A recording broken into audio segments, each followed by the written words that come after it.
Capítulo 15. El Señor les ordenó a Moisés y a Aarón que les dijeran a los israelitas: si algún hombre tiene un derrame seminal, tal derrame es impuro, lo mismo que el hombre, ya sea que su órgano sexual emita el flujo o que el flujo obstruya el órgano. El flujo causa impureza en los siguientes casos. Será impura toda cama donde se acueste el afectado por el flujo, lo mismo que todo objeto sobre el que se siente. Todo el que toque la cama del afectado por el flujo deberá lavarse la ropa y bañarse, y quedará impuro hasta el anochecer. Todo el que se siente donde se haya sentado el afectado por el flujo deberá lavarse la ropa y bañarse, y quedará impuro hasta el anochecer. Todo el que toque el cuerpo del afectado por el flujo deberá lavarse la ropa y bañarse con agua, y quedará impuro hasta el anochecer. Si el afectado por el flujo escupe sobre alguien no contaminado, éste deberá lavarse la ropa y bañarse, y quedará impuro hasta el anochecer. Toda montura sobre la que cabalgue el afectado por el flujo quedará impura. Todo el que toque algún objeto que haya estado debajo del afectado por el flujo quedará impuro hasta el anochecer. El que transporte dicho objeto deberá lavarse la ropa y bañarse, y quedará impuro hasta el anochecer.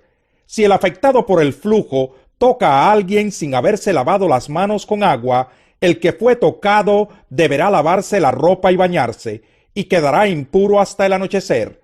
Si el afectado por el flujo toca alguna vasija de barro, se romperá la vasija. Si toca algún utensilio de madera, éste deberá lavarse con agua. Si al afectado le cesa el flujo, deberá esperar 7 días para el rito de su purificación. Se lavará la ropa y se bañará con agua de manantial, y así quedará puro. Al 8º día tomará 2 tórtolas o 2 pichones de paloma, y se presentará ante el Señor a la entrada de la tienda de reunión. Allí entregará las aves al sacerdote, quien ofrecerá una como sacrificio expiatorio y la otra como holocausto. Así, en presencia del Señor, el sacerdote hará propiciación por el afectado a causa de su flujo. Cuando un hombre tenga una eyaculación, deberá bañarse todo el cuerpo y quedará impuro hasta el anochecer. Toda ropa o piel sobre la que haya caído semen deberá lavarse con agua y quedará impura hasta el anochecer. Cuando un hombre y una mujer tengan relaciones sexuales con eyaculación, ambos deberán bañarse y quedarán impuros hasta el anochecer. Cuando una mujer le llegue su menstruación, quedará impura durante 7 días. Todo el que la toque quedará impuro hasta el anochecer. Todo aquello sobre lo que ella se acueste mientras dure su período menstrual quedará impuro. Todo aquello sobre lo que ella se siente durante su período menstrual quedará impuro. Todo el que toque la cama de esa mujer deberá lavarse la ropa y bañarse, y quedará impuro hasta el anochecer. Todo el que toque algún objeto donde ella se haya sentado deberá lavarse la ropa y bañarse, y quedará impuro hasta el anochecer. Si alguien toca algún objeto que estuvo sobre su cama o en el lugar donde ella se sentó, quedará impuro hasta el anochecer. Si un hombre tiene relaciones sexuales con esa mujer, se contaminará con su menstruación y quedará impuro durante 7 días. Además, toda cama en la que él se acueste quedará también impura. Cuando una mujer tenga flujo continuo de sangre fuera de su período menstrual, o cuando se le prolongue el flujo, quedará impura todo el tiempo que le dure, como durante su período. Toda cama en la que se acueste mientras dure su flujo quedará impura, como durante su período. Todo aquello sobre lo que se siente quedará impuro, como durante su período. Todo el que toque cualquiera de estos objetos quedará impuro. Deberá lavarse la ropa y bañarse, y quedará impuro hasta el anochecer. Cuando ella sane de su flujo, deberá esperar 7 días para el rito de su purificación. Al 8º día tomará 2 tórtolas o 2 pichones de paloma, y los llevará a la entrada de la tienda de reunión, donde se los entregará al sacerdote, quien ofrecerá uno como sacrificio expiatorio y el otro como holocausto. Así, en presencia del Señor, el sacerdote hará propiciación por ella a causa de su flujo. Ustedes deben mantener apartados de la impureza a los israelitas, así evitarán que ellos mueran por haber contaminado mi santuario, que está en medio de ellos. Esta ley se aplicará a quien quede impuro por derrame seminal, a la que tenga flujo menstrual, al hombre y a la mujer que tenga relaciones sexuales con eyaculación, y a quien tenga relaciones sexuales con una mujer impura. Capítulo 16. El Señor le habló a Moisés después de la muerte de los dos hijos de Aarón, quienes murieron al acercarse imprudentemente al Señor. Le dijo el Señor a Moisés: dile a tu hermano Aarón que no entre a cualquier hora en la parte del santuario que está detrás de la cortina, es decir, delante del propiciatorio que está sobre el arca, no sea que muera cuando yo aparezca en la nube por encima del propiciatorio. Aarón deberá entrar en el santuario con un novillo para el sacrificio expiatorio y un carnero para el holocausto. Se pondrá la túnica sagrada de lino y la ropa interior de lino. Se ceñirá con la faja de lino y se pondrá la tiara de lino. Estas son las vestiduras sagradas que se pondrá después de haberse bañado con agua. De la comunidad de los israelitas, Aarón tomará 2 machos cabríos para el sacrificio expiatorio y un carnero para el holocausto.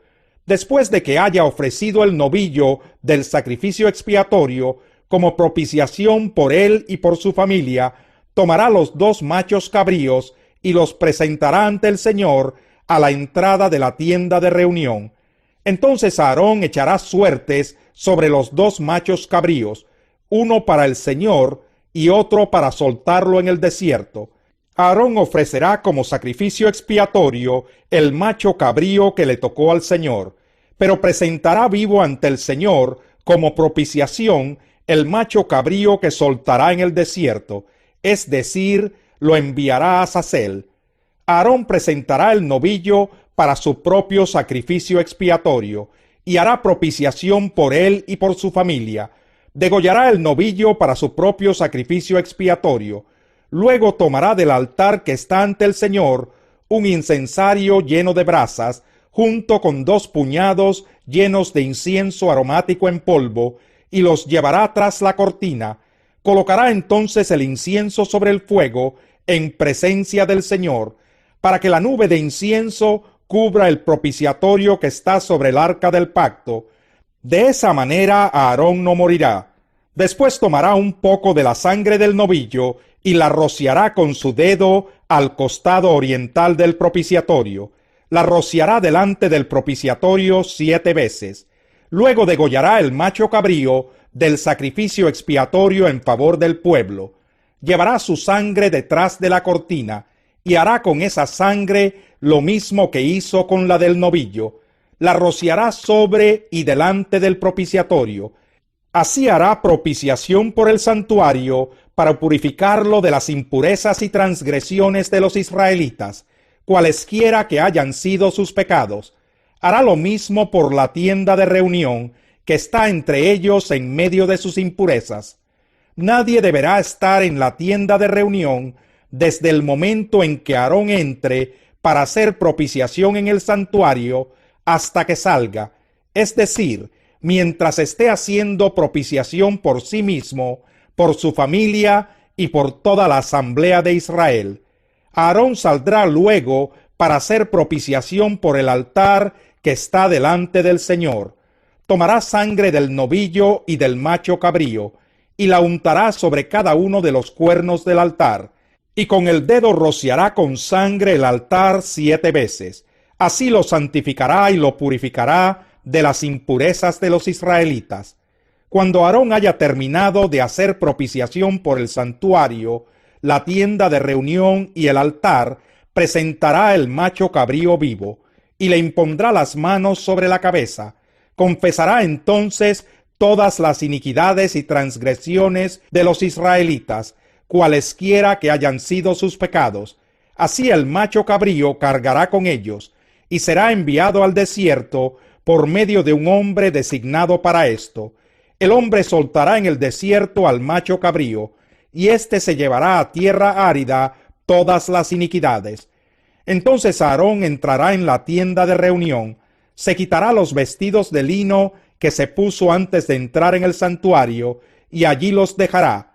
Se bañará con agua en un lugar santo, y se volverá a vestir.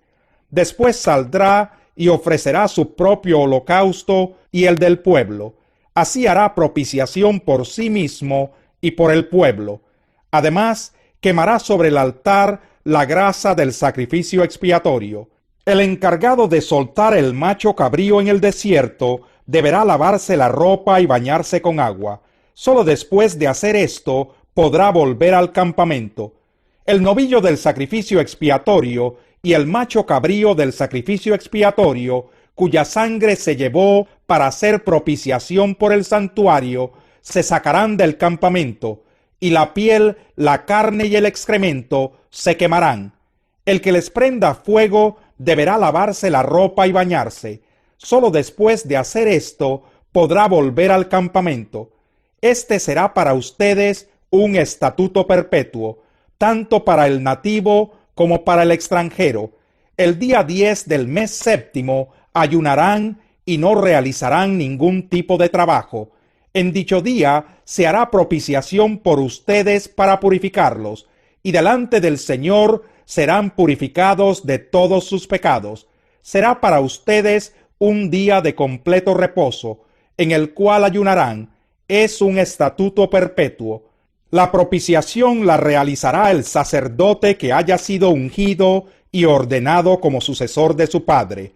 Se pondrá las vestiduras sagradas de lino y hará propiciación por el lugar santísimo, por la tienda de reunión y por el altar. También hará propiciación por los sacerdotes y por toda la comunidad allí reunida. Este les será un estatuto perpetuo. Una vez al año se deberá hacer propiciación por todos los israelitas a causa de todos sus pecados. Y se hizo tal como el Señor se lo había mandado a Moisés. Capítulo 9. Habiendo reunido a los 12, Jesús les dio poder y autoridad para expulsar a todos los demonios y para sanar enfermedades. Entonces los envió a predicar el reino de Dios y a sanar a los enfermos. No lleven nada para el camino, ni bastón, ni bolsa, ni pan, ni dinero, ni 2 mudas de ropa, les dijo. En cualquier casa que entren, quédense allí hasta que salgan del pueblo. Si no los reciben bien, al salir de ese pueblo, sacúdanse el polvo de los pies como un testimonio contra sus habitantes. Así que partieron y se fueron por todas partes, de pueblo en pueblo, predicando el evangelio y sanando a la gente. Herodes el tetrarca se enteró de todo lo que estaba sucediendo. Estaba perplejo porque algunos decían que Juan había resucitado, otros que se había aparecido Elías, y otros, en fin, que había resucitado a alguno de los antiguos profetas. Pero Herodes dijo: a Juan mandé que le cortaran la cabeza. ¿Quién es entonces este de quien oigo tales cosas? Y procuraba verlo. Cuando regresaron los apóstoles, le relataron a Jesús lo que habían hecho. Él se los llevó consigo y se retiraron solos a un pueblo llamado Betsaida. Pero la gente se enteró y lo siguió. Él los recibió y les habló del reino de Dios. También sanó a los que lo necesitaban. Al atardecer, se le acercaron los 12 y le dijeron: despide a la gente para que vaya a buscar alojamiento y comida en los campos y pueblos cercanos, pues donde estamos no hay nada. Denles ustedes mismos de comer, les dijo Jesús. No tenemos más que 5 panes y 2 pescados, a menos que vayamos a comprar comida para toda esta gente, objetaron ellos, porque había allí unos 5,000 hombres. Pero Jesús dijo a sus discípulos: hagan que se sienten en grupos como de 50 cada uno. Así lo hicieron los discípulos y se sentaron todos. Entonces Jesús tomó los 5 panes y los 2 pescados y mirando al cielo los bendijo. Luego los partió y se los dio a los discípulos para que se los repartieran a la gente. Todos comieron hasta quedar satisfechos, y de los pedazos que sobraron se recogieron 12 canastas. Un día, cuando Jesús estaba orando para sí, estando allí sus discípulos, les preguntó: ¿quién dice la gente que soy yo? Unos dicen que Juan el Bautista, otros que Elías, y otros que uno de los antiguos profetas ha resucitado. Respondieron: ¿Y ustedes? ¿Quién dicen que soy yo? El Cristo de Dios, afirmó Pedro. Jesús les ordenó terminantemente que no dijeran esto a nadie, y les dijo: el Hijo del Hombre tiene que sufrir muchas cosas y ser rechazado por los ancianos, los jefes de los sacerdotes y los maestros de la ley. Es necesario que lo maten y que resucite al tercer día. Dirigiéndose a todos, declaró: si alguien quiere ser mi discípulo, que se niegue a sí mismo, lleve su cruz cada día y me siga. Porque el que quiera salvar su vida, la perderá, pero el que pierda su vida por mi causa, la salvará. ¿De qué le sirve a uno ganar el mundo entero si se pierde o se destruye a sí mismo? Si alguien se avergüenza de mí y de mis palabras, el Hijo del Hombre se avergonzará de él cuando venga en su gloria y en la gloria del Padre y de los santos ángeles. Además, les aseguro que algunos de los aquí presentes no sufrirán la muerte sin antes haber visto el reino de Dios. Unos 8 días después de decir esto, Jesús, acompañado de Pedro, Juan y Jacobo, subió a una montaña a orar. Mientras oraba, su rostro se transformó y su ropa se tornó blanca y radiante. Y aparecieron 2 personajes, Moisés y Elías, que conversaban con Jesús. Tenían un aspecto glorioso y hablaban de la partida de Jesús que él estaba por llevar a cabo en Jerusalén. Pedro y sus compañeros estaban rendidos de sueño, pero cuando se despabilaron, vieron su gloria y a los 2 personajes que estaban con él. Mientras estos se apartaban de Jesús, Pedro, sin saber lo que estaba diciendo, propuso: Maestro, qué bien que estemos aquí. Podemos levantar 3 albergues, uno para ti, otro para Moisés y otro para Elías. Estaba hablando todavía cuando apareció una nube que los envolvió, de modo que se asustaron. Entonces salió de la nube una voz que dijo: Este es mi Hijo, mi escogido, escúchenlo. Después de oírse la voz, Jesús quedó solo. Los discípulos guardaron esto en secreto y por algún tiempo a nadie contaron nada de lo que habían visto. Al día siguiente, cuando bajaron de la montaña, le salió al encuentro mucha gente, y un hombre de entre la multitud exclamó: Maestro, te ruego que atiendas a mi hijo, pues es el único que tengo. Resulta que un espíritu se posesiona de él, y de repente el muchacho se pone a gritar. También lo sacude con violencia y hace que eche espumarajos. Cuando lo atormenta, a duras penas lo suelta. Ya les rogué a tus discípulos que lo expulsaran, pero no pudieron. Ah, generación incrédula y perversa, respondió Jesús. ¿Hasta cuándo tendré que estar con ustedes y soportarlos? Trae acá a tu hijo. Estaba acercándose el muchacho cuando el demonio lo derribó con una convulsión. Pero Jesús reprendió al espíritu maligno, sanó al muchacho y se lo devolvió al padre. Y todos se quedaron asombrados de la grandeza de Dios. En medio de tanta admiración por todo lo que hacía, Jesús dijo a sus discípulos: Presten mucha atención a lo que les voy a decir. El Hijo del Hombre va a ser entregado en manos de los hombres. Pero ellos no entendían lo que quería decir con esto. Les estaba encubierto para que no lo comprendieran y no se atrevían a preguntárselo. Surgió entre los discípulos una discusión sobre quién de ellos sería el más importante. Como Jesús sabía bien lo que pensaban, tomó a un niño y lo puso a su lado. El que recibe en mi nombre a este niño, les dijo, me recibe a mí, y el que me recibe a mí, recibe al que me envió.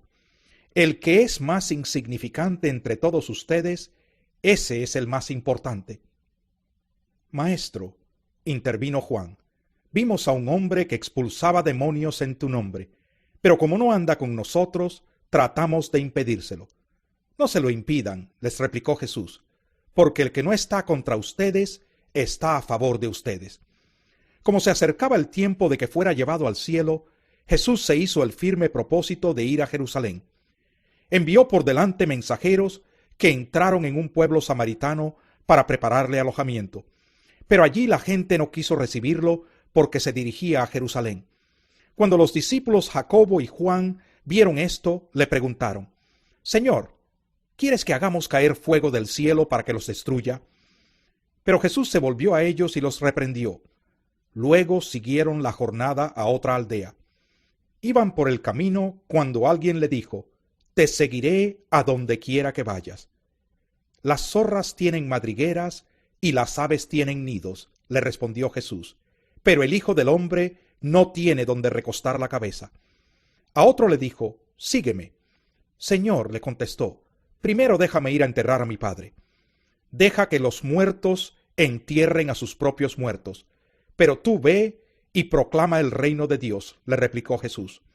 Otro afirmó, te seguiré, Señor, pero primero déjame despedirme de mi familia. Jesús le respondió, nadie que mire atrás después de poner la mano en el arado es apto para el reino de Dios.